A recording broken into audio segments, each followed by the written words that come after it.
আপনাকেও কি আমার বউ ফুলকপিকে দেখেছেন? কোথায় গেলে তুমি? আমি সব জায়গায় খুঁজলাম, তাও তোমাকে খুঁজে পাচ্ছি না। একবার ধরো প্লিজ। স্যার, আমার বউ ফুলকপি ও রাতে অফিসে গেছিল, তারপর থেকে নিখোঁজ। আপনি চিন্তা করবেন না, আমরা খোঁজ নেওয়া শুরু করছি। আমার বউ ফুলকপি কোথায়? ও আপনার অফিসে কাজ করে। আমি কিছুই জানি না, সে আমার কাছে আসেনি। মিথ্যা বলছো, আমার বউকে খুঁজে বের করো। বের হয়ে যান। মিথ্যা বলছো, আমার বউকে খুঁজে বের করো।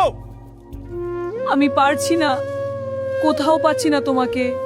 ফুলকপি কোথায়? হ্যালো, ফুলকপিকে পেয়েছেন?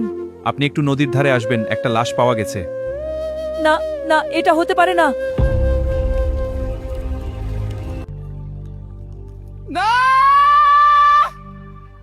এটা কিভাবে হলো? আমি এর উত্তর খুঁজে বের করবই, যে এটা করেছে তাকে আমি ছাড়বো না।